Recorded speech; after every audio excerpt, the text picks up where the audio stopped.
They found the car. Chao asked Duan Fe about the cores, wondering if they truly make one stronger when consumed.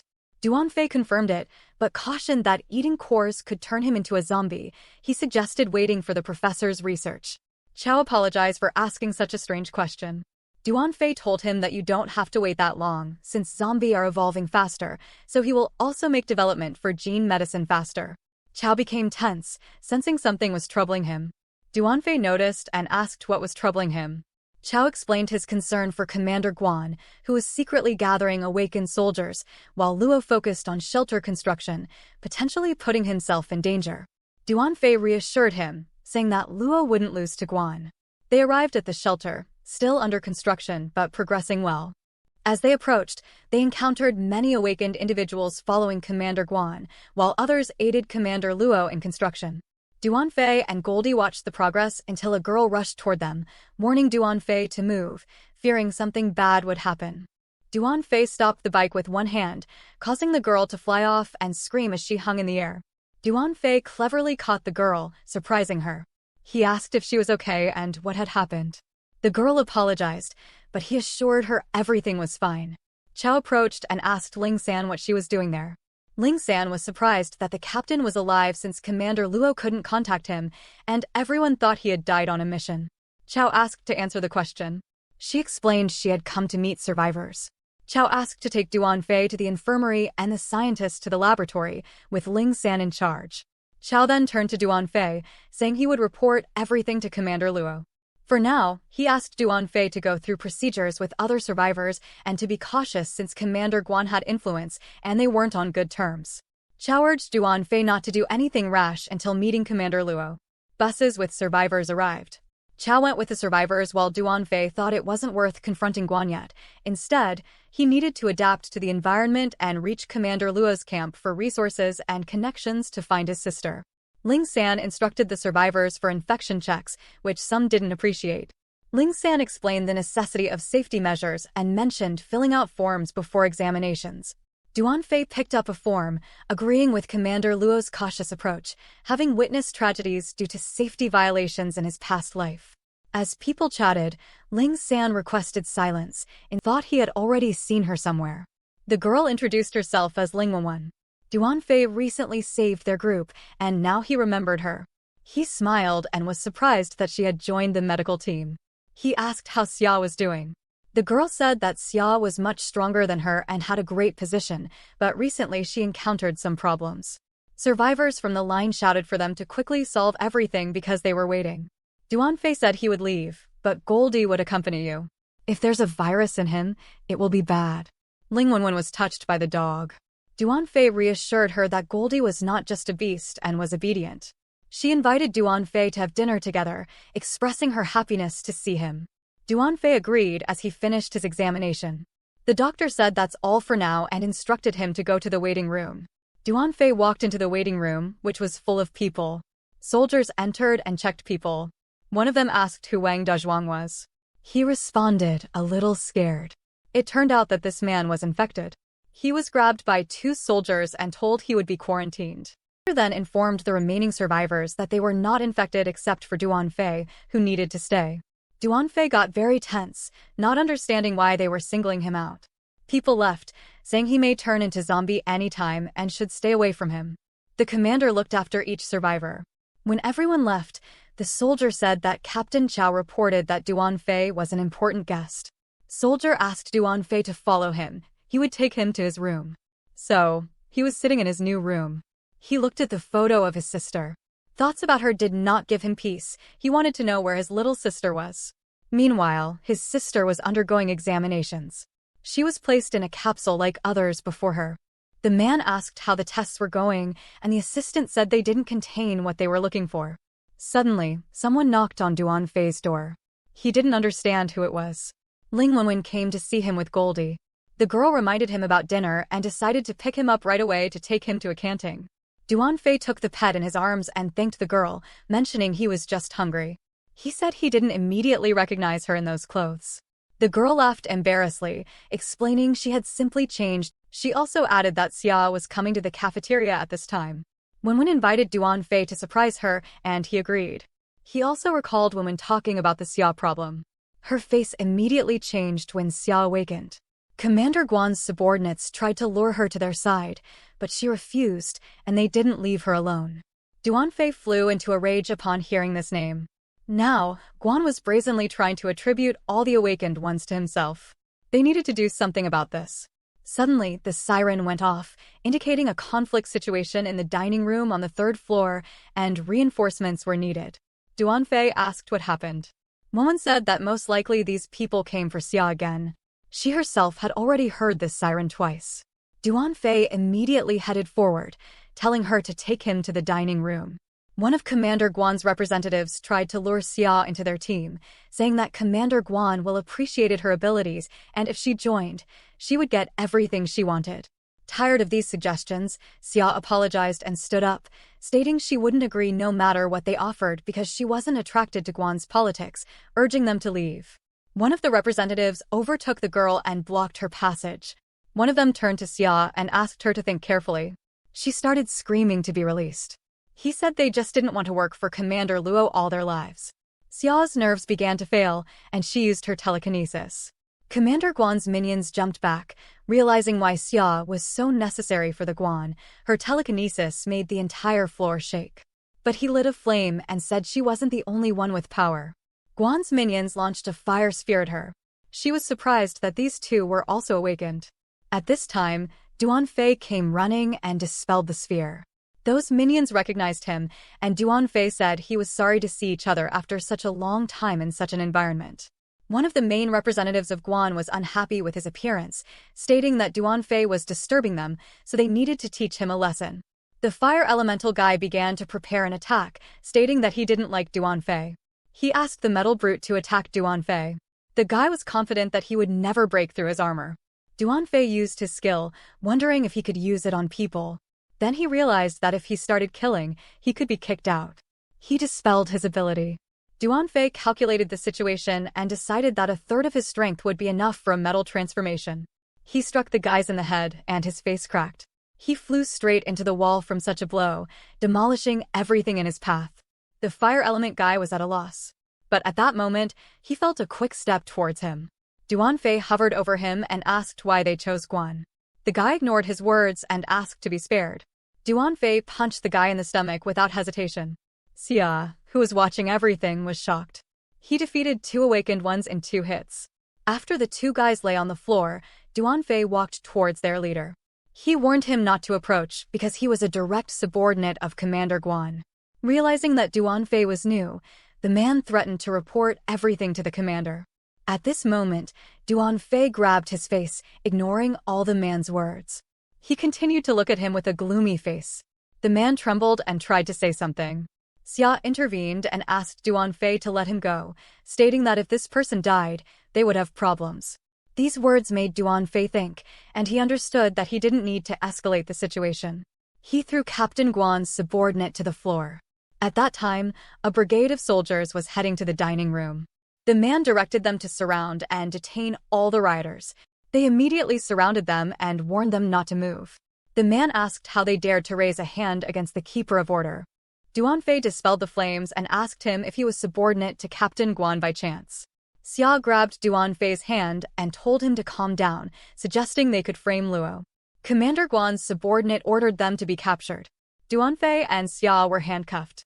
Guan's subordinate suggested it would be better to separate them, with Duan Fe staying with him and Xia being sent to the reception room.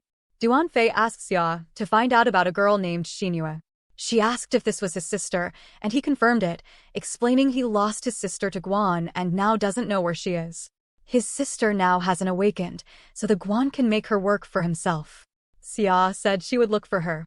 A crowd of survivors appeared in the dining room, discussing the situation. Some doubted that Duan Fe defeated the 2 awakened ones. The soldiers told the citizens to get out of the way. Platoon Commander Kyan does not forgive this. Moon was upset and didn't know what to do. Duan Fe told her not to worry, as they would be back soon. He asked Goldie to obey the girl and not run away. The soldiers brought Duan Fe to the cell. Keen ordered to leave him here and Xia to the reception. The soldiers opened the door and told Duan Fe to come down. A long staircase led down. Duan Fe looked at it and thought that if his sister ended up in this hideout after awakening, she would either become Guan's subordinate or be arrested. This is exactly what he would check now as they were going down. There were bouncers in the room who immediately stared at Duan Fe. Everything in this room was literally soaked in blood. Apparently, here they executed those disliked by the regime. The bouncers immediately moved towards him. Preparing to teach him a lesson, Qian told them to make him understand why they shouldn't go against him. Even if he dies here, no one will remember him. Duan Fe broke the handcuffs with one movement of his hand. Since his sister isn't here, it's not worth wasting his time here. All the thugs attacked Duan Fe. They thought they could defeat him. Fists flew in his direction, but he easily intercepted them. One of the bouncers tried to rush at Duan Fe's feet, but he jumped away. They continued to attack in droves. He jumped away from them and stood on his hands. He began to spin around his axis and beat the thugs with his feet. Qian was furious. How does this guy defeat 6 big guys? They were all the best street boxers. Realizing he would be next, he warned Duan Fe not to approach him. He took out a flask with some contents from his pocket, claiming it was a zombie virus he got from the laboratory. He noticed that Duan Fe was close with Wen. If something happens to him, his subordinates will poison the girl. These words only made Duan Fe even more angry. At this time, Captain Chow came to the basement and told them to stop. Qian was at a loss. He asked what the captain was doing there. Chow replied that he was informed about the lynching being carried out there, which was simply unacceptable. Qian pointed to the big guys lying unconscious and asked who else was organizing lynching there. Chow asked if this all explained the test tube he was holding. He spoke about the consequences that could occur due to this liquid. He began to explain that he only wanted to scare Duan Fe, but Chow did not listen to him.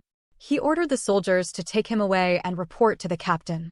2 soldiers pulled him away, and Qian shouted that Chow would pay for this. Chow turned to Duan Fe and said he was glad he made it on time. Duan Fe smiled and asked if he really thought those guys could harm him. Chow sighed and said he was rather afraid for them because they didn't need extra corpses. Duan Fe changed the subject, asking if he could ask him something. Chow understood what he wanted to say, but first asked to leave this smelly room. They approached the elevator, and Duan Fe asked where they were going. Chow said he would soon find out. After entering the room, he was in disbelief that he was in front of Commander Luo's office. Chow said that Commander Luo was already waiting for him. Chow left and Duan Fe walked towards Luo and greeted him. Luo also greeted him. Luo told him to skip formalities and asked him to sit. Duan Fe asked why he wanted to meet him. In his previous life he had only seen statues of the commander, but now he was right in front of him. Luo said he knows his intention behind coming into shelter. He told he knows Guan sent assassins to kill him and his sister. Because of that she went missing. Duan Fe was surprised that Luo knew. He said he will definitely take his revenge. Luo said when the apocalypse began he and Guan were serving in the military, but now he wants to obtain power and status. Luo said his actions have endangered the shelter, so he will have to resolve this. Duan Fe asked him if he had decided to fight him. Luo said yes, but they are not in a good position, so that's why he asked Duan Fe for help. Duan Fe asked how much he knew about Guan's forces. Luo said Guan pretty much controls half of the military and secretly gathering units of awakened. And according to his intel, Guan's awakened unit consists of 100 and they only have 20. Duan Fe asked Luo if they still have a laboratory. He said he has a laboratory. Duan Fe told him as long as they have a laboratory they can awaken normal people. Commander Luo was completely at a loss. Duan Fe said normal people can also get origin weapons. Luo was so surprised. Luo asked what the origin weapon was. Duan Fe asked him for a pen and paper. He got it and started writing something. He handed a paper and told him these are the ideas and directions for the development of weapons. He could not believe his eyes. Thought this can't just be something that he made up. Luo bowed to Duan Fe and thanked him. Duan Fe said it wasn't worth thanking him because it was his duty. Duan Fe was happy Luo did not ask how he knew everything. It allowed him to keep the secret. Then Duan Fe took out a photo of his sister from his pocket. He had a request for Commander Luo. Guan kidnapped her, and he wants him to try to check it out. Luo looked at her and said that apparently things are not so simple with his sister. He handed Duan Fe a tablet and asked him to watch the video. This is surveillance footage from the time his sister went missing. After watching the entire video, Duan Fe was horrified by what he saw. Luo said that at first, he also suspected Guan, but after a while, he realized that this was not his doing. Most likely, his sister was kidnapped by an unknown organization. Duan Fe was at a loss. Was it really not Guan? The guy began to think what kind of organization this was. Maybe another shelter? During the first wave, he did not sense anyone else's presence. Maybe it was that woman, but why take his sister then? Luo called him and pulled him out of his thoughts. He asked if he was okay. Duan Fe said he was fine. Luo asked not to worry because for the rest of his life, he would help find his sister. Duan Fe thanked him, but still deep down, he wondered why she knew it. The commander then said that he had another plan to defeat Guan without the genetic weapon. This is where it is located. Luo held out the box. Duan Fe was surprised. What plan could he have? Opening the box, he saw only a black cube. He asked what it was. Luo snapped his fingers, and something began to happen instantly. This cube became liquid and flew into the air. Duan Fe guessed what it was. This substance began to go to the Luo. The movements were strange. Then his hand was completely covered in this liquid and began to glow. They belonged to a civilization that God left behind. They created the world, people, heaven, and earth through power. Evidence left behind, such as these relics, is proof of the existence of a higher power. These relics have mysterious powers, far superior to conventional weapons. But as people continued to explore, they learned about a hidden place called the Ancient Ruins. Luo said that the small cube he has with him is exactly the relic of an ancient civilization, the armor of the heavenly god. Duan Fe was at a loss. Myths and legends are not fiction after all. The guy asked the Luo commander where the ancient ruins were. Luo began to take off his armor and said that his motive, having been a commander for 40 years, was to protect this secret. Nobody should know about it. Duan Fe looked at the commander and the relic with the same surprise. He asked if he had any more relics. He needed one of them. Luo closed the box and said that unfortunately, he only had one. Now, with their current technology, it is difficult to mine without destroying the ancient ruins. Luo said that now only the first floor of the ruins is available to them, but soon they will be able to unravel the second floor. Duan Fe thought about it. In his past life, Luo had to solve the second floor of the ancient ruins in order to defeat Guan. The commander turned to Duan Fe, hoping that he would help them with mining the ruins and opening the second floor. As a reward, he could choose any relic from there. Duan Fe said that he was honored, but he only needed the commander's help in finding his sister. Luo agreed, then he also wanted to discuss ideas and direction for the shelter, so he hoped he would help him. At this time, Chao, who was standing outside the door, began to yawn. Duan Fe left the office and apologized for being late. They had chatted too much, and when they came to their senses, the sun was already rising. Duan Fe said everything was fine, and as far as he understood, everything went well. They walked to the elevator, and Chao said that he would send Duan Fe back. He could return on his own, and Chao should rest. At this time, Commander Luo asked the secretary to connect him with Professor Jilong. The professor asked the commander what was needed. Luo said he had something to show him. Professor Jilong said that one young man inspired him, so now he was busy with work and would not be free soon. Luo took a breath and said that he also received something from the young man. He said that when he was happy, he would see it. The professor thought about it. Maybe it's... Luo interrupted him and said that he guessed correctly. It's Duan Fe. At this time, Duan Fe was leaving the building and noticed something. Commander Luo started talking about how Duan Fe gave him strength. He feels like he's 20 again. The professor said that this is hope. Duan Fe and the survivors gave them hope. At this time, Goldie was running towards Duan Fe. He missed his owner. He took him in his arms and was surprised that he was here. Then Xia and Wuan approached him. She said that the dog smelled his scent and rushed at him. Xia asked how he was feeling. Duan Fe said that everything was fine, and then he asked, "What about you?" She said that after she was captured, the Luo commander immediately sent people to pick her up. She also went into the archives and checked. Xinhue is not on the list of awakened ones. He was a little upset, but decided to change the topic. He suggested that they go eat and then talk. At this time, Guan learned that Duan Fe had come to the shelter. He was incredibly angry with Commander Luo. Did he really decide to recruit the guy and go against him? He began shouting for his men to continue recruiting awakened ones and strengthening their units training with awakened ones. The henchman just saluted and said that everything would be done. Guan was not himself. He said to himself that Luo might not hope to win. The old man of 30 years always suppressed him, but now his time has come. On other side, One soldier approached the guard and said that he was a shift worker, so he was free. Soldier taking the binoculars in his hands, the shift worker asked the watchman if anything happened. He said it was okay, so there was no need to be nervous. Under the command of Commander Luo, it was very safe. The soldier began to say that it was better to be careful when suddenly he froze. Other soldier asked what happened. He began to say words in a trembling voice. There are a lot of zombies there. Immediately, a siren started blaring in the building. The voice told those unable to fight to go down to cover. Everyone was at a loss. People began to run and try to find out why there was such an alarm. Chow burst into the commander's office. He said they had big problems. The commander had already heard all the noise outside. He asked what happened. He said that 15 kilometers away from them, a large group of zombies appeared and was heading towards their base. They would arrive at the shelter in 2 hours. The commander immediately asked how many there were. Chow said that according to his calculations, there are about 10,000 zombies there.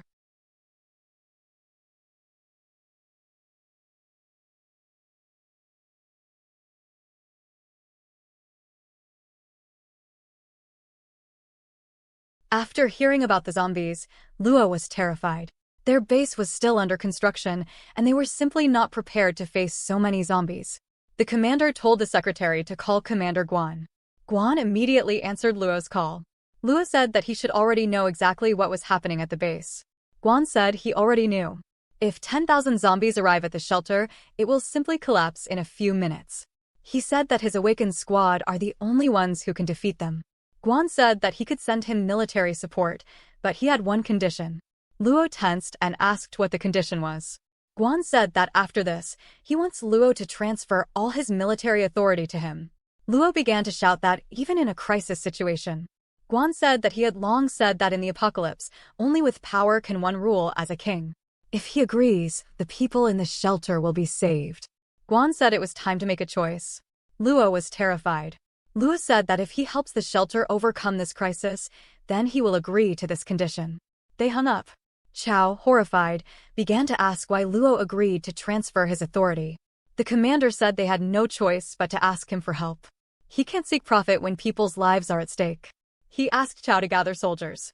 Guan, at this time, told them to throw all their strength to the front line to fight the zombies. One of his assistants asked whether to send the awakened squad. Guan agreed. They needed to mobilize all their strength. He didn't want his shelter to be damaged. At this time, soldiers gathered in the hall. They discussed their chances and then came to the conclusion that the awakened Guan squad might be able to win. Luo began his appeal. Most likely, everyone already knows that a large wave of zombies is approaching them. However, they shouldn't worry. They shouldn't be afraid. They will all protect this place at all costs. Right now, 2/3 of the refugees' forces have gone to the front. Commander Guan has also sent his squad to the front lines. So they promised to block the zombies' advance even at the cost of their own lives. Luo said that everyone who remains in the rear will defend the camp. They must guard every entrance. They're their last line of defense. The commander hopes that each of them can put aside their own egos and give it their all. Chow told everyone to move out. At this time, people from the hostel were running around the complex in horror. Duan Fe came out of his room because he couldn't sleep from the noise. Chow was just running towards him. Duan Fe was surprised why Chow ran to him so suddenly. He asked him what happened. Chow explained that about 10,000 zombies are currently attacking the shelter. Luo turned to Commander Guan for help. Luo agreed to give up his authority after the crisis, but he also knows that Guan doesn't like Duan Fe. So Luo said that he should hide. The commander is about to hand over his authority, and a wave of zombies is running towards them. He said that he needed to meet with Luo. Chow said he had already gone to the front lines to advise soldiers in battle. Chow said that he also needed to hurry. He gave Duan Fe a map of the refugee that showed the escape route. Chow ran, and Duan Fe tried to stop him. He only said that he would take care of Xiaoku and Wenwen. Duan Fe confused. Why did the zombie wave appear now? In his past life, it should have appeared in a month, even though there were 500,000 zombies then. He silently looked at the map and thought about what to do. At this time, combat helicopters were already following them. One of the pilots reported that the advance group had arrived at its destination, so it was time to begin the battle. The tanks started firing, concentrating their firepower on the zombies. The operators said they needed to slow them down. They just couldn't let the zombies get through the line no matter what. The helicopter began firing rockets at the streets, covering them in flames. Everything was falling into pieces and on fire, yet the helicopters continued to fire. Although some of the zombies were dying, they were almost out of gunpowder. The leader began to scream in horror. He said to call headquarters. They needed reinforcements. They were an ordinary advance group, and their power was simply not enough to hold back the wave of zombies. At this time, a huge crowd of zombies rushed towards them. One of the zombies was incinerated. It was attacked with a fireball. Finally, the awakened command of Commander Guan arrived. One of the awakened said that from now on, they would be in command there. The detachment stood in front of the military and asked to give everything to them. One of the awakener was happy. After much training, they were finally able to fight in a real battle. He gave the command to attack, and immediately all those who woke up ran forward. They ran at the zombies and said to give all their strength. Each of the awakened squad began to use their powers. The soldiers looked at Commander Guan's squad in action with their abilities. They could fight off zombies only with their strength. One of the guys said it was all too simple. Killing these zombies was as they had left. He said not much, as they were not prepared for such a wave of zombies. Luo understood they needed to survive to the last and told him to create a team and lay mines in front of the shelter, with Xia Ku leading the civilians if necessary. Luo told the captains to manage their defense points without a single mistake, and they must protect them without a single blemish. Guan thought to himself that even with such hopelessness, Luo was able to organize the tasks. 20 minutes passed. Suddenly, a large explosion occurred somewhere in the distance, the arrival of the zombies in the area where the mines were installed. This meant it was time for the guns to start firing. More missiles flew into the explosion zone where there should have been more zombies, causing several dozen more explosions. The commanders watched this and Guan turned to Luo, saying their firepower wouldn't last long, and all they could do was accept the defeat of humanity. Luo continued to believe that this was not the end. At this time, the alarm began again as people reported that many strangely shaped zombies appeared. The people on the wall were terrified. Soon, the zombies who broke through the mines would reach the walls of the shelter. Chao shouted to Commander Luo to go to the bomb shelter as it was too dangerous there. At that moment, one zombie jumped very high.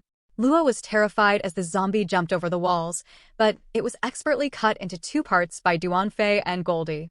Duan Fe apologized for taking so long. He was looking for an armory, which is why he was late.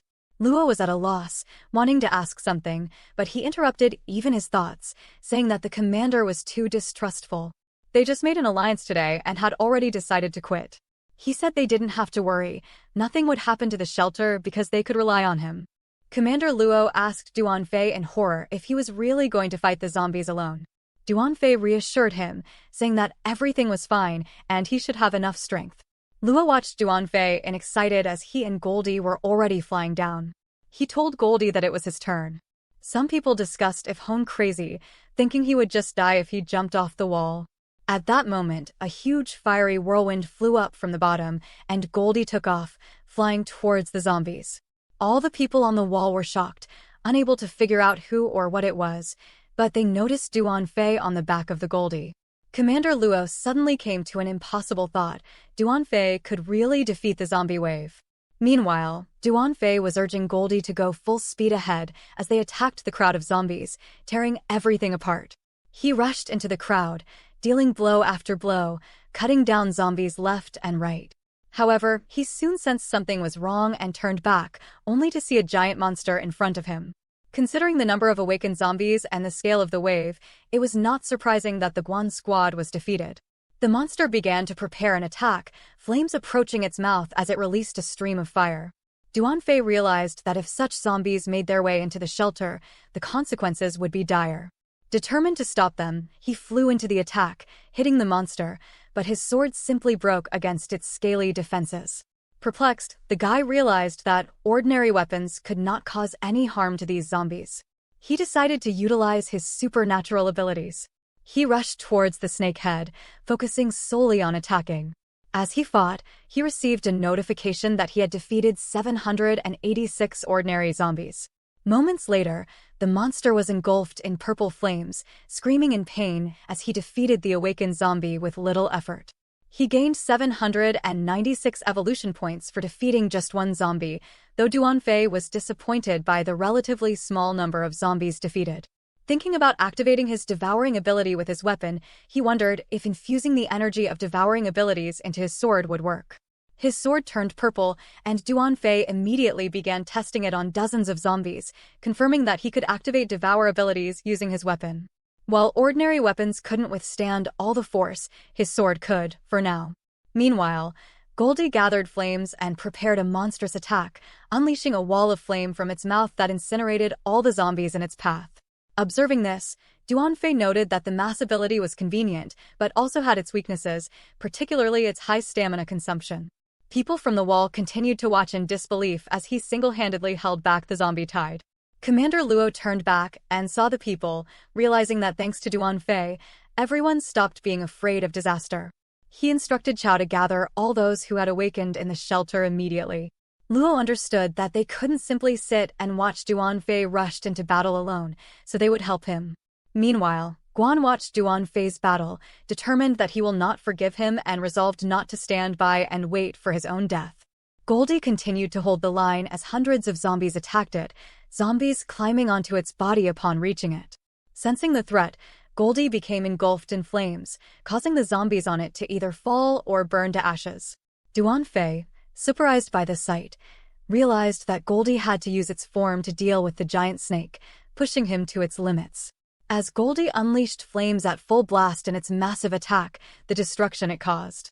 Even rocket artillery seemed low in comparison to this destructive force, leaving people relieved that this powerful ally was on their side. However, after exerting immense energy, Goldie reverted to its small form, exhausted. Duan Fe then noticed something even more remarkable. The field was scattered with the genetic core of the zombies Goldie had killed. As the energy from these crystals flowed into Goldie, it formed a cocoon from which emanated the energy of the crystals. Duan Fe realized that Goldie was evolving, but he also understood the danger it posed as the released energy during evolution attracted nearby zombies.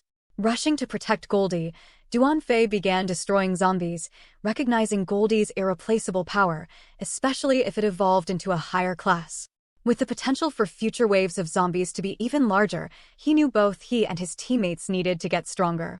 Despite feeling exhausted from the number of zombies he had killed, Duan Fe relied on his absorption abilities to regain his strength during moments of rest. He realized that Goldie was going to bear more of the burden. From the start, its evolution was an unforeseen event. He had already killed most of the regular zombies, leaving only the awakened ones. However, continuing to fight would risk his mental state collapsing, a familiar situation from a previous life where he put all his strength into the last battle and died in the process. But Duan Fe was confident that this time would be different. He had too many important things to protect, and his sister was still waiting for him. There was no way he could give up now. His eyes filled with rage as the awakened zombies rushed at him, but he remained unfazed, effortlessly repelling their attacks. Suddenly, he saw a giant hand flying towards him, but it was intercepted by a projectile. Confused, Duan Fe turned around to see soldiers coming to his aid. Trembling, he asked why they had come, and Xia replied that this was their home, so how could they leave him alone to fight? They had collected weapons for him as a sign of respect and gratitude. Xia covered the entire battlefield with spare swords, and Duan Fe, feeling the support of his comrades, turned back to the monsters, declaring that it was time to end the battle together.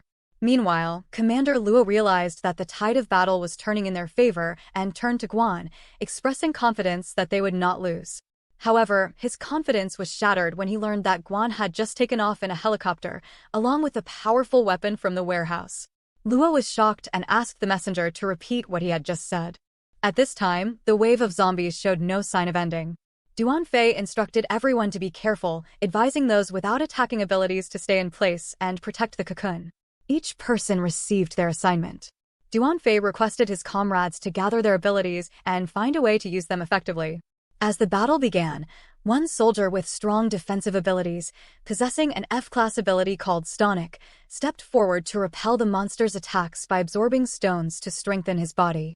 Another soldier, a girl with the ability to cause explosions upon touch, volunteered to take on the attacking role. Another comrade possessed the featherfall skill, making the goal easier for a short period. Duan Fe realized that Guan's subordinates were familiar with their abilities, allowing them to work together effectively as a team. Xia agreed to protect Goldie with the others, noticing that his mental state wasn't optimal. She suggested he rest, but Duan Fe insisted he was fine, emphasizing that every second counted. Flying into battle, he reflected on how he had become a hero for others without even having time to look back. He felt the weight of meeting the expectations and trust of others. Several soldiers called for reinforcements under the threat of huge zombies, but Duan Fe swiftly came to their aid, his eyes shining with determination. He cut through a huge zombie with one blow. After instructing them to regroup and concentrate their firepower, Duan Fe knew his mental state wouldn't last long. He pressed on, facing the relentless wave of zombies with unwavering resolve. Despite his prowess, his sword eventually broke under the strain of battle. At that moment, a huge zombie approached him from behind, but he wasn't deterred by the lack of weapons. He activated his ability and with just one attack, began to restrain the giant. Seeing his bravery, the soldiers felt inspired. If their hero fought bravely, they must fight too. They knew they had to ease his burden, as victory was within reach with fewer than 1,000 zombies left. After 15 minutes, a helicopter appeared over the wall, leaving Luo confused as he didn't understand what was happening. An assistant informed him that Commander Guan had made contact. Luo immediately demanded a microphone, warning Guan not to act rashly and to return to the shelter. However, Guan's intentions were clear. He wanted Duan Fe dead. Guan refused to apologize and insisted that killing Duan Fe was the ideal plan to seize control of the shelter. Despite Luo's pleas, Guan ordered an attack on Duan Fe. The soldiers watched in surprise, wondering who sent the helicopter. One of the awakened soldiers used his ability to confirm that it was Commander Guan. Missiles flew straight towards Duan Fe, blowing the area. The missiles began to approach him at great speed. A moment later, there was a huge explosion that shocked everyone. At some point, Duan Fe noticed missiles flying towards him. He didn't understand what was happening. Why were there guided missiles here? He realized that it was already too late to evade them. Xia tried to stop the missiles, but she didn't get enough time with her power. She couldn't control things that moved that fast. Yet, a huge explosion occurred. Luo watched all this in horror. He began to call out the Guan's name, realizing what kind of soldier they could lose. One of the members of Commander Guan's squad was at a loss. The commander had defeated the hero. Xia didn't understand why this happened. The squad despaired. They started falling to their knees, saying it was all over. They wouldn't be able to defeat the awakened zombies. Xia didn't believe that Duan Fe would die. It couldn't be so. She started screaming into the flames, asking me if he wasn't going to save his sister. How could he die in such a place when his sister's waiting? Guan began his appeal by saying that the hero died in battle. In battle, all casualties are inevitable, but they must stand up again and get rid of the zombies. Guan asked to be allowed to command the battle because the victory was almost here. Luo said that he would not leave him alone. Xia began to tell the people that this was complete nonsense. Guan himself attacked Duan Fe. Xia asked not to believe the words of Commander Guan. He had been trying to defeat Duan Fe for a long time. He attacked him on purpose. The squad decided that no matter what the truth was, they needed to protect the refuge. They started shouting that they had no time for empty talk. They were in big trouble, and it was precisely at that moment that a big problem, or rather 2 awakened zombies emerged from the flames. They were on fire. They attacked the squad, but suddenly they just fell to the ground. The squad was at a loss. Duan Fe then emerged from the flames. He immediately started talking about Commander Guan. As soon as he found out that it was not he who kidnapped his sister, he was already going to forgive him, if of course, he worked with Luo in harmony. But he used the lives of innocent people in the hideout to threaten Luo Commander into handing over his military authority. Duan Fe pulled out a sword from the ground and said that now that the situation was not in his favor, he tried to eliminate it. At this time, monsters attacked him. Without further ado, Duan Fe just swung his sword a few times. He walked through the squad while Guan told them that whoever could defeat him would be promoted. Guan was losing control. He definitely wouldn't believe that he could withstand an attack from a machine gun. Guan immediately made a hail of bullets. Duan dodged them. He pushed off the ground while dodging and managed to deflect the bullets. Immediately after this, Guan was terrified. Duan Fe was already standing behind him, pointing his sword blade at Guan's neck. He asked if he thought about death before defeating him. Guan asked him to calm down. He asked him not to follow Luo. Whatever he gave, he will give twice as much. Everything that belongs to the commander now will soon belong to Guan. Duan Fe asked if these his last words were now. Guan started screaming. He asked for help, but then the helicopter became silent. A moment later, Duan Fe landed with a bloody sword. The helicopter caught fire and began to rapidly fly down. Duan Fe thanked Xia for saving him. She was surprised. She asked to tell me exactly how. Duan said that thanks to a short delay, he managed to hide behind 2 zombies. Then, thanks to his power, she continued to heal him. So, thanks to Xia, he survived. Xia said it was all great. She's glad Duan Fe is okay. Putting aside talk, Duan Fe said that it was too early for them to let down their guard. He began to address the squad. He said that Commander Guan was sacrificed, so from now on, all awakened ones will serve under Commander Luo. The refugee is their home. The squad listened carefully to Duan Fe and was a little perplexed. The last bunch of zombies were approaching. They will be able to resist without any options. Duan Fe thought to himself that there were only 1,000 or so zombies left. Most of them have awakened. Although the zombies are much smaller, they still have the advantage in numbers. Duan Fe doesn't know how long he can hold out. The situation is looking worse. Their only advantage is Goldie. They must buy him time. Everyone began to use their abilities. Some defended Goldie, while others went on the attack. One of the defenders understood that his protective barrier would not last long. Duan Fe said that there is a fierce battle on the other side. Although the squad fights well together, their mental state and endurance can no longer stand it. Unfortunately, Duan Fe could not help them. He was dealing with awakened zombies. If a wave of zombies breaks through his line of defense, then Goldie and the shelter will be done for. Duan Fe desperately waiting for Goldie to wake up quickly. Unexpectedly, his sword shattered into pieces. This was very bad timing for Duan Fe. The awakened zombies were ready to destroy him. Behind Duan Fe, someone shouted and called out to him. It was Xia's telekinesis. She sent help. The sword that had sent for him flashed past him. He grabbed it at the last moment and squeezed it tightly. Within a moment, he skillfully destroyed 2 zombies. He turned around and thanked Xia for her support. Suddenly, the ground began to split. Something was rapidly approaching them from underground. Xia said to block it as soon as possible. The stone man came running and told everyone to disperse. They can leave it to him. That guy grabbed it and began to hold something that was hiding underground. For the stone-like one, such a thing was not worth it. Xia asked if he was able to block it. Another squad member said he definitely could. He survived. He was proud of himself. It was amazing. No one could stop such a wave. Duan Fe was looking at this time, then he felt some movement underground. Duan Fe started shouting to the squad that this was not the end of the attack. Immediately after these words, the ground under the soldiers began to collapse. At that moment, some kind of monster crawled out of the ground and began to reach for the cocoon. Duan Fe was horrified. This monster was devouring Goldie. Duan Fe desperately began to scream, realizing that he could now lose Goldie. A moment later, the monster swallowed the cocoon that the survivors so desperately defended. Duan Fe, like everyone else, did not believe what they were seeing. Then the monster began to emit very strange energy. One of the awakened ones began to tell the other that it was time to run. Why was he standing to this? Something was wrong. The monster began to howl in pain. It was consumed by flames. Something began to emerge from the monster itself. Something crazy was happening. The crocodile now had huge wings that once belonged to Goldie. The monster began to grow nonstop. People didn't understand what was happening. Why was his body developing so quickly? Duan Fe was at a loss. These were Goldie's powers. Did he consume him? He felt lost. He was close to Goldie in this world. Besides his sister, Goldie was the closest. He didn't understand what to do. Duan Fe was pulled out of his thoughts by a familiar sound. It was Goldie's voice. A huge explosion occurred in the place where the monster was. Immediately after this, the Goldie's paw stepped on the ground, his huge wings and fur straightened out again.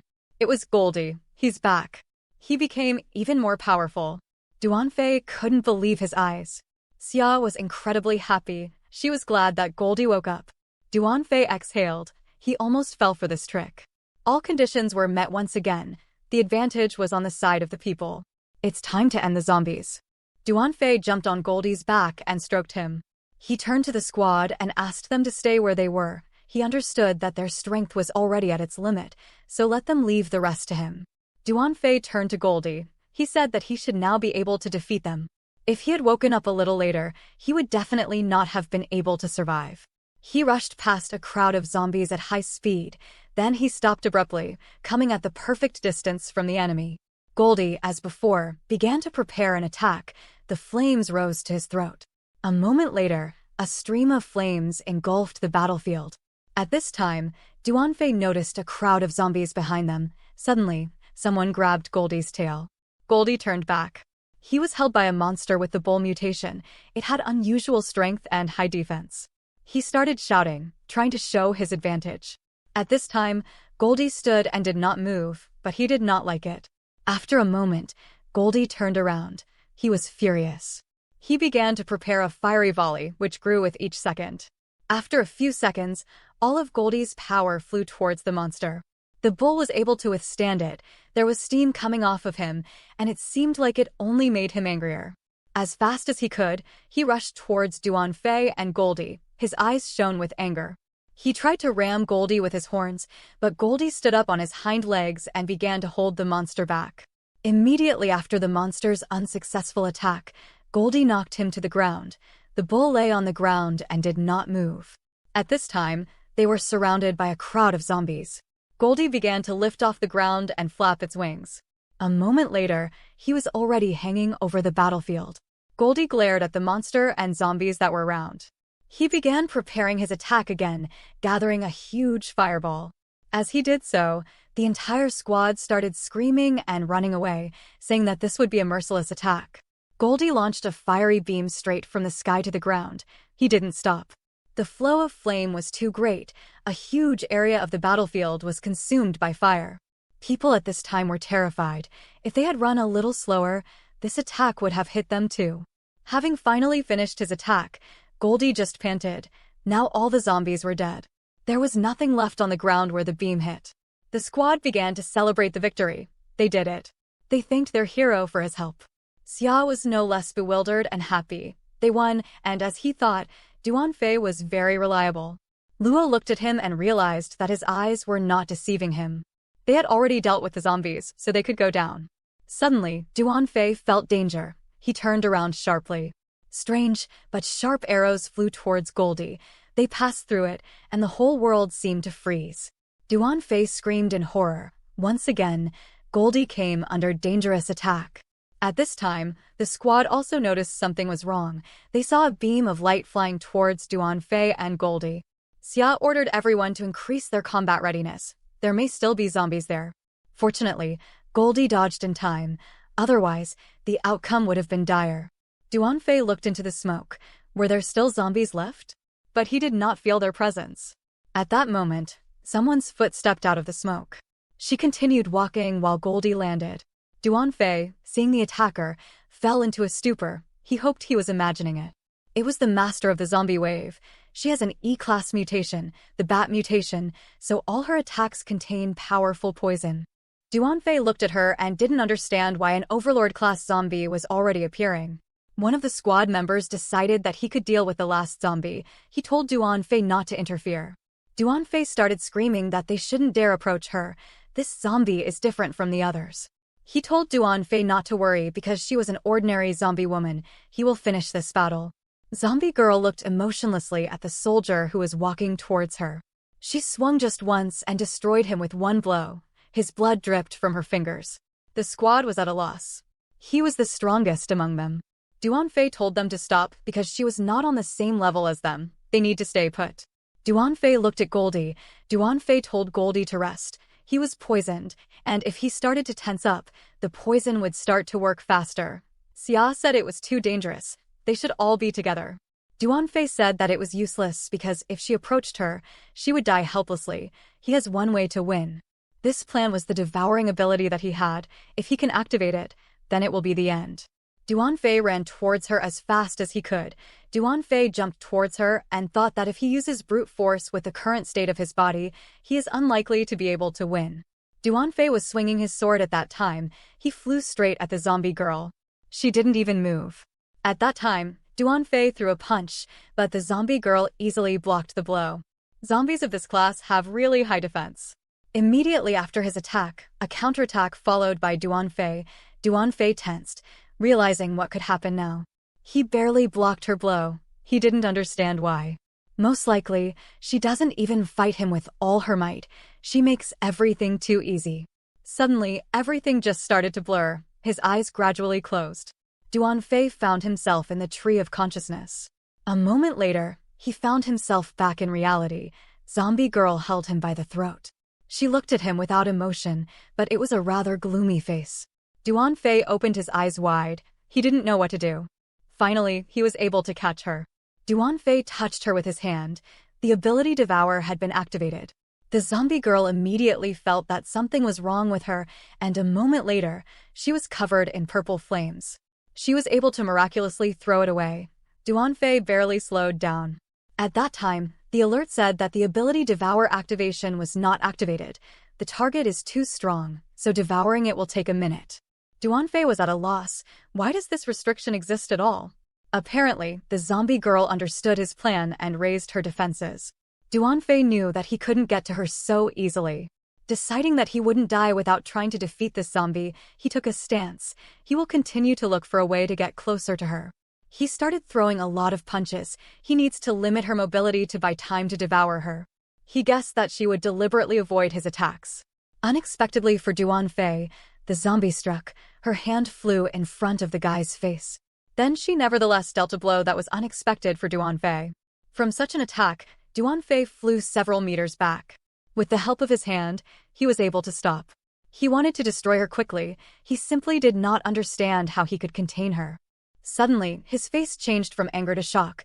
The zombie girl summoned a flock of bats that moved straight towards Duan Fe. The bats scattered in all directions, but their goal was the same. It was Duan Fe. At this time, he watched in horror what was happening. It was a nightmare for people. After the awakened zombie summoned the bats, she simply raised her hand up and pointed towards the people. All the bats immediately rushed there. Duan Fe asked the guys to defend themselves. They have to be careful with these bats. The battle continued, only this time it was not zombies but bats. One way or another, they haunted, just like the zombies. Bats drank the blood of people. Not even their clothes stopped them. They completely sucked out human blood. As a result, nothing remained of a healthy body. The zombie girl continued to watch everyone mercilessly. Duan Fe guessed that she was absorbing energy through bats. Thanks to this, she can increase her strength at incredible speed. The flock of bats continued to hover in the air. Then Duan Fe turned around. He realized that everyone here had awakened. Their bodies contain more energy than ordinary people. Duan Fe realized that if this continued, they simply would have no chance of winning. He realized that it was he who had to stop this at any cost. Although his mental strength is not at its best right now, his physical condition and strength are still excellent. Duan Fe prepared his sword and prepared to attack. All he needs is instant discovery. He understood that he needed to find a gap in her defenses. He must put all his strength into one blow. After passing through a bunch of bats, he again flew towards the her. Ability Devour has been activated. Right now, he can end everything. He waved his sword. A violent flame flashed into the distance, destroying all opponents. Bats began to fall right under his feet. Xia asked what happened. He said it was possible. The bats don't move anymore. They couldn't see anything in the distance because of the heavy smoke. He was angry. The zombie girl managed to react too quickly, so she escaped with only a slight cut. She used the bats as a shield. In an instant, she then waved her hand towards Duan Fe. Her wing attacked Duan Fe, but he managed to block. After this attack, Duan Fe disappeared. She sensed danger with her ears and looked back. Duan Fe was behind her at that time and was already swinging his sword. He struck, but everything was even. She managed to cover herself with her wing, and after this blow, his sword broke. Duan Fe didn't know what he was worried about. Is he really afraid of dying, or maybe the shelter will suffer? Why does he think that he should live no matter what? He felt that he could not defeat this zombie, but if he can't do this, then why is he talking about saving his sister? He continued to struggle and think, he can regress. He just didn't understand why he was so useless. Didn't he really get rid of that Duan Fe trash from his past life? The Tree of Consciousness told him to remember his determination when he was ready to give up even his own life. Stop thinking about everything. He grabbed the zombie's hand without much difficulty. Duan Fe jumped up and quickly pulled the zombies behind him. A moment later, he threw her to the ground and hit her hard. His eyes have changed a lot. He's definitely gotten stronger. The zombie girl did exactly the same thing as Duan Fe, who seemed to be leaving the battlefield for a moment and then reappearing. Without even trying too hard, he was able to stop the girl's attack. The guy grabbed her wings. The already half-defeated zombie woman lay on the floor. Duan Fe stepped on her head with his foot, and feeling that something was wrong, she began to scream in horror. A moment later, Duan Fe tore out her wings. The Tree of Evolution told Duan Fe to always evolve and never stop.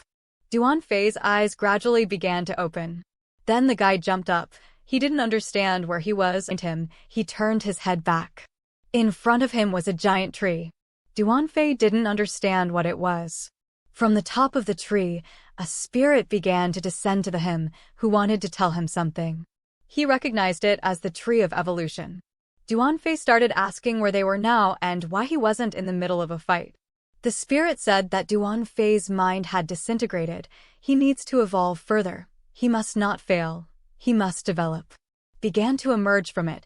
They started holding him. He didn't understand what was happening. Duan Fe asked to be released. Then he woke up again. He found himself on the battlefield. The moment he tore off the girl's wings, she ran at him with rage, saying that she would tear him to pieces. He dodged her attack without much trouble. Then, after her attack, Duan Fe hit the girl with all his might. From such a blow, the girl flew very far, finally landing. She was perplexed and then terrified. Duan Fe immediately ran towards her and struck her in the head. He did it with absolutely no regret. Dark energy pierced Duan Fe right through, preventing him from moving. The zombie looked at Duan Fe. Xia and the squad of awakened ones screamed in horror. Suddenly, the Xia seemed to feel something. She watched Duan Fe in bewilderment. Duan Fe stood motionless, but began to move and threw them on the ground. After that, he immediately went into battle as if he was not affected by this attack in any way. The zombie was horrified by this. Duan Fe's wounds were healing. The green energy accumulated from devouring abilities was used for healing. Duan Fe, after regaining his energy, began to swing his sword. The fight began. The girl believed that this was simply impossible. Why doesn't she feel his human energy now? An incredible amount of pressure comes from Duan Fe. Zombie understood that now she simply could not compare with him. She decided that she needed to escape. The zombie girl somehow dodged and began to run as far as possible. She was preparing an ability that could save her, but at that moment, Duan Fe was already flew into her with great speed and slammed her into the wall. He held her left hand with a sword and did not allow her to move. She screamed and tried to attack him with her right hand. Duan Fe grabbed her hand and forcefully pressed her to the wall. Then he moved his hand back as if asking for something. A moment later, a sword was in his hand which Xia handed over. The whole squad admired her. They cooperated very well. As soon as the hero raises his hand, she understands everything. Xia raised her hands and realized that at that moment she felt an unknown force that prompted her to do this. She turned back and looked at Goldie, who was watching the battle with anger. Apparently, he also felt that something was wrong with Duan Fe. It's like a stranger is in front of them. Duan Fe was holding a sword over the zombie's hand. He didn't think for a second. He swung his sword with all his might. He pierced the zombie's wrist right through. She started screaming in pain. He then mercilessly grabbed her face. The Devour ability has been activated. The countdown has begun. He seemed to be looking at her with his own eyes without any emotion. 40 seconds left. The whole squad looked at him in anticipation. 30 seconds. Ling Wen tended to the wounded soldiers. 20 seconds. Chao and Luo looked at what was happening in horror. Finally, the last 10 seconds came. Xia looked at Duan Fe with wide eyes. The countdown is over. The vampirism ability has been unlocked for defeating an Overlord-class zombie. He received 500 evolution points and a mysterious sphere. With the same face, which knew no emotions and feelings, looked at the dried body of the zombie. Victory was for the people. Their shelter was finally saved from the wave.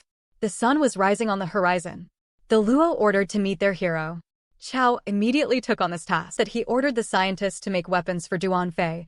The hero of the shelter could not help but have a good weapon. He continued, saying that at least Duan Fe would be able to take it with him to the center. Duan Fe smiled and nodded. He would accept their offer. As they walked down the corridor, Commander Luo asked when Duan Fe was leaving. He said that after he received the weapon, he would immediately leave. He must find his sister quickly. Then, he heard a noise outside. There was a crowd of people. Duan Fe asked what they were doing. The commander explained that they were holding competitions to determine the level. It was a tournament to get early awakening injections. In general, their awakened ones are divided into 3 types: the defense team, the team of hunters, and the super warrior team. They asked him to come out and talk about the battle, but Duan Fe refused. He had little time for that right now. Luo called the elevator. Duan Fe said that everyone was very energetic and he felt embarrassed. The commander said that he saved everyone, and he was not exaggerating. Without Duan Fe, the shelter would have been destroyed long ago. The man said that his departure would be a big blow for the guys. Duan Fe didn't know what to say. Luo laughed and told him to relax. He joked. Then the elevator arrived. Walking down the corridor, the commander said that Lao Jilong was already waiting for them. Approaching the door, the commander said that it was him. Let them open it. The door began to rise. The professor said that they had been walking for a long time. Inside simply froze. The professor started presenting it. What was inside was called memory metal. It is molded after the sky god armor that the commander has. The professor asked the guy to invest his abilities in it. Duan Fe took it in his hands and said that he would try it. Now, it began to glow with a purple flame, and then he noticed that the cube was falling apart. Instead, 2 daggers appeared with incredible energy. Duan Fe said that he had never thought that the professor's research had reached such a level. Professor said that through his observations, he combined his fighting method and made reference to the heavenly god's armor, so he created the weapon. He asked him to try it. Clutching the knives tightly, he began to try to do something. Then, the magical daggers turned into a ring. The professor asked to consider this as a weapon for now, and when the 2nd floor of the ruins is opened, he will allow Duan Fe to choose a new one. Duan Fe thanked Luo and said that he was quite pleased with what he gave him. It's time for him to go. Duan Fe asked the commander where Goldie is now. Luo said that he was with Ling Wenwen now. Duan Fe left the professor and commander, who looked after him. Professor asked if everything was okay. Does he really let him go to the center alone? The professor turned to the commander again. There was no face on it. He still couldn't believe that he had dealt with the zombie wave. He thought that Duan Fe would replace Guan or him and use the shelter's resources to find his sister. But instead, he did not ask for anything and even rejected the commander's help when he learned that he was going to Qin Chuan. He began to panic right when he said that he was going to face a horde of zombies. The commander did not understand what he was worried about now, but then he realized that with his abilities, he could handle it. Xia stood at the exit of the building. She asked if Duan Fe would just leave so easily. He apologized, saying he was just not used to this. These words upset the girl, but she still wanted to tell him something. She asked to be allowed to go with him. Qin Chuan is very dangerous, so she can help him. Duan Fe walked past her, thanking her, but said that it was not worth it. He doesn't want her to risk her life, and the shelter needs her. She started to turn around to say something. Unexpectedly for her, a large flow of air began to blow around. Goldie transformed into his true form and was out to pick up a Duan Fe. Xia asked him if he would come back again. He turned to her and said that he would definitely return. In the next scene, they reached Qin Chuan. There was an eerie atmosphere of death in the city. It was abandoned. The zombies stood and seemed to be waiting for something. Suddenly, one of them turned around and immediately received a blow to the head. It was Duan Fe, who was exploring the streets of the area.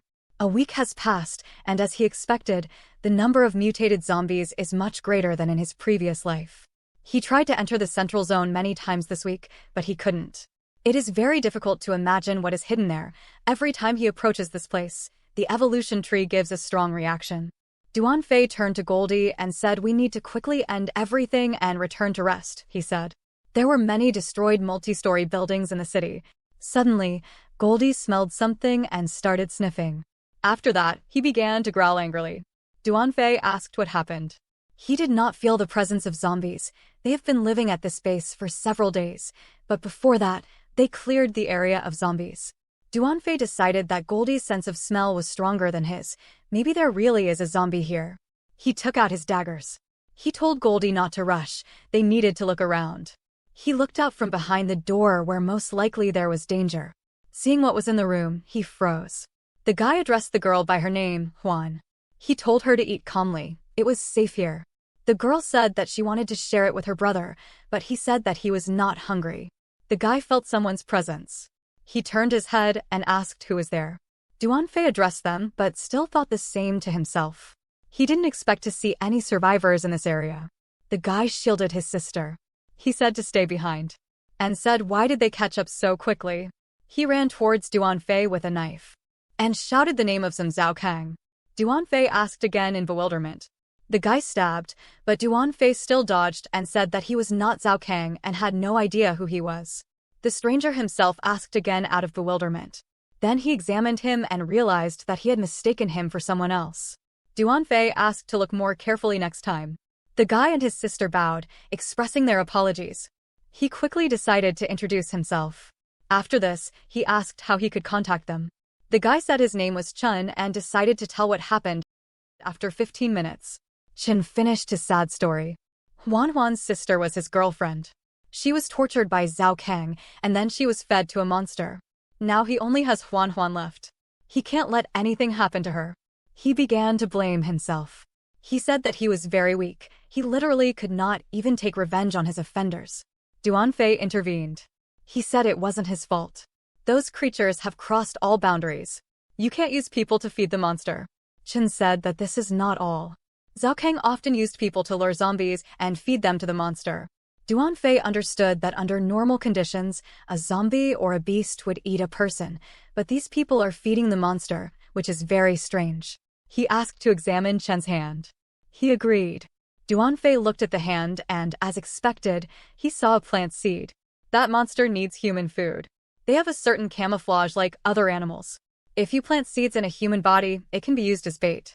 When the apocalypse came, the virus spread throughout the world. It turned animals into monsters, of course, and plants too. But compared to humans and animals, plants have only a few changes after infection. A number of rare plant-type monsters have a source of power and a gene within their body. It is rumored that a drop of the life force of a plant-type monster can instantly restore a person. Because of such unique characteristics, in his past life, a large number of people fought to the death for such a monster. Duan Fe never thought that in such a place, he would be able to meet, would not leave them behind. He will help them destroy them all. Qin was a little doubtful. He said that Zhao Kang not only has weapons but also abilities. Duan Fe said that his little sister was taken away because he was not good enough. Running is not an option. Qin agreed. Even if they run, this will not solve the problem. But what should they do? Duan Fe said that they will not do anything now. It is better to rest and wait until they find them. They need to get to their base. 1 hour passed. It was starting to get dark outside. A crowd of people was walking up the steps. One was scared. Her brother told her that everything would be fine. Duan Fe asked if Zhao Kang was among them. Qin said that he is not here. Then they need to act according to plan. One of the thugs was angry with Qin because of him. The boss was constantly shouting. The man hit him right in the face. Duan Fe started screaming, trying to do something. Qin doubled over in pain but said he was fine. Then the man turned. He asked what kind of person was with them. One of the bouncers picked up Goldie. The leader said to take them all. The boss will definitely like the new bait. They then drove by car to their base where their boss was located. 2 men stood near the room. Screams could be heard from within the room. Zhao Kang lately always brings girls' boyfriends and makes them watch them while he has fun with them. Another at this time, the guy behind him was trying to say something. The beaten girl who was lying on the... It makes no sense for him to let them go because they are valuable ingredients. Then the screams of the guards were heard from the corridor. They tried to stop someone, but they knocked down the door. Standing in the aisle was Duan Fe with his daggers. Zhao Kang asked where he came from. Does he really want to be a hero? Duan Fe walked past him. He said he didn't need to know the name of the person who was going to die. He handed his jacket to the girl. He said everything is fine now, and they just need to find a safe place to hide. Kang turned and started screaming. He began to call the guards to detain the stranger. Chen, Huan, and Goldie, who dealt with the guards, went inside. Zhou Kong bared his teeth in anger. Li Fong then started calling Duan Fe. Li Fong asked if they knew each other. Li reminded him of his name, hoping that Duan Fe would also remember. He remembered. During junior high, Li Fong protected him from people who bullied Duan Fe. Zhou Kang asked have old classmates met, then they can say goodbye together. His hand began to change. He began to run towards Duan Fe. He was surprised. Overall, it was an ordinary ability. He held his hand with ease. Kong shouted that he was too weak and continued to put pressure on him. Duan Fe thought that if the claws did not have the element of nerve-paralyzing poison, then it was a useless ability. A moment later, he was behind Zhou Kong. Duan Fe thought that he was most likely relying on the plant monster. Duan Fe hit Kong, and his hand was cracked. Zhou Kong was horrified by what the stranger could do. Duan Fe grabbed the dagger tightly and said it was time to finish. Kong was bleeding and said that he was wrong. He asked to be spared. Duan Fe's eyes only showed anger and rage, so he was not interested. Zhou Kong continued to beg not to be defeated. Duan Fe was then stopped. Li asked to leave Zhou Kong for them. They will deal with him. This creep was too cruel to their girls, so they should give him back the pain they received. Duan Fe opened his eyes wide. What's happening? These guys from their bodies felt the presence of a small part of the potential. Are they about to awaken? Duan Fe heard in a past life that in a crisis situation, people can awaken.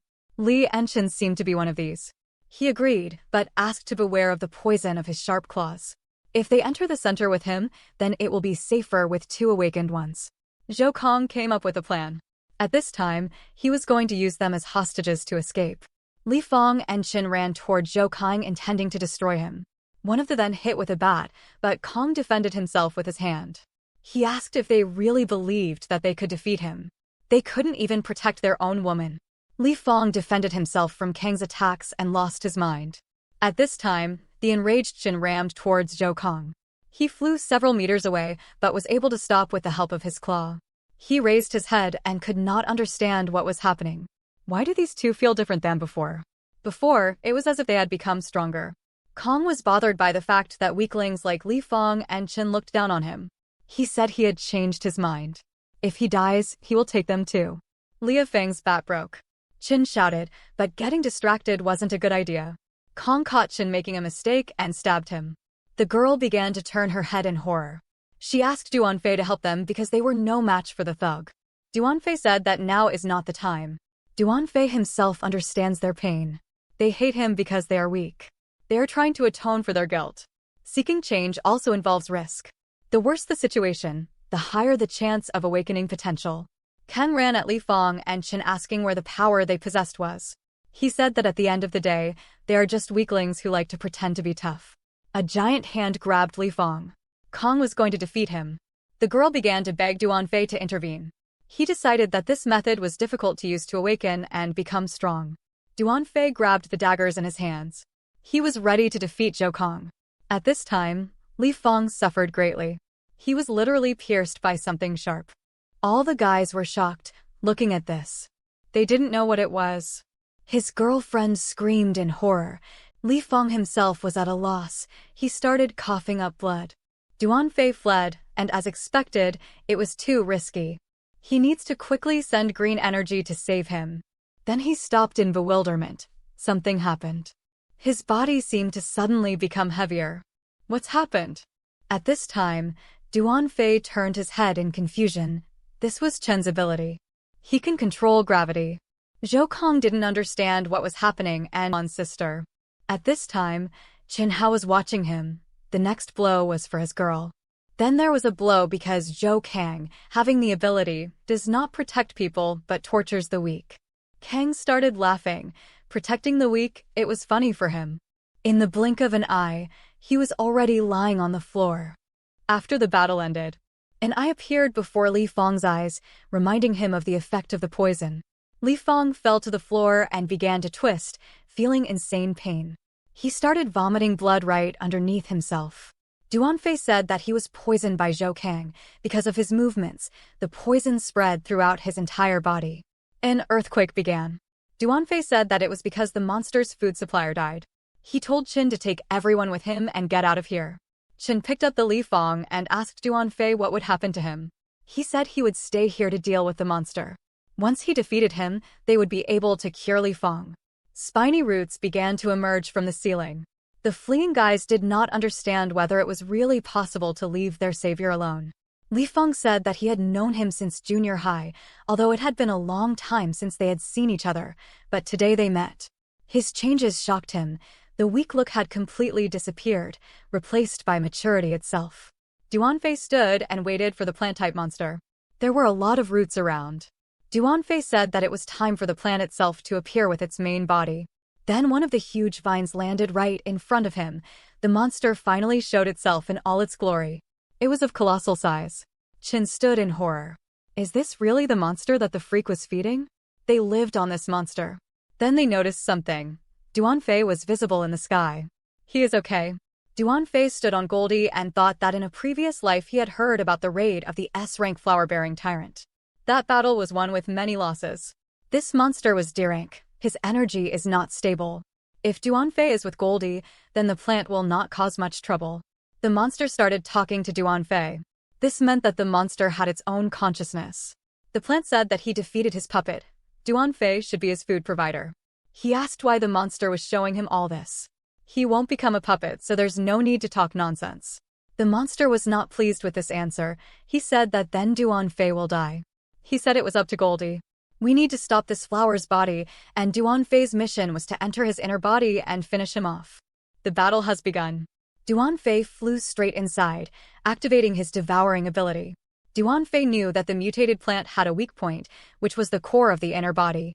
He cut all the roots that attacked him. If Duan Fe could find the core and capture it, he could subdue the plant. He touched the flower with his hand, but the alert said that the enemy's body was too large. Duan Fe knew the answer. The roots of the plant flew towards him. The monster said that a simple person could not contradict him. At this time, Goldie came to the rescue and grabbed the roots. He looked up proudly. He ran and said not to eat the vines because there was only poison inside. Duan Fe would find the core and the outer shell on Goldie. He, realizing that they should not bite, spat out the vine. The plant began to ask why Goldie helped him. He invited Goldie to work with him.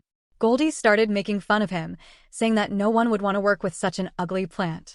At this time, Duan Fe had already entered the flower. The stench everywhere was terrible. What is hiding here outside? He heard the battle. Goldie may have evolved, but this encounter is still dangerous. He urgently needed to find the core. He looked at his hand. Are these digestive juices? It was as if the entire center had merged with him. The core must be somewhere in this place. Then he heard voices. He turned around in bewilderment. Are there any survivors here? Some woman crawled to Duan Fe and asked him to save her from hunger. She asked to devour him completely, enjoying every bite. He dodged her and jumped as far as possible, but there were many more voices behind. They all prayed for salvation. A bunch of vines began to move in different directions. Duan Fe turned around in bewilderment. He seemed to understand what it was. Dozens of people were consumed by the flower. They surrounded Duan Fe and asked him to save them. Apparently, these are all the people he absorbed. The plant said that these people were absorbed by it. He specifically copied their appearance and voice. When he is bored, he can use them to kill his boredom. The plant grinned in front of Duan Fe. The monster asked what he thought about his collection. At this time, Duan Fe was attacked by a girl. The plant wanted to say something, but at that moment, Duan Fe cut off the henchman's head without any problems. Duan Fe said he doesn't have time to look at these things. He had seen these scenes many times. The plant was perplexed. This is simply impossible. The monster began to say that he never thought that Duan Fe was so heartless. All of his puppets rushed at him.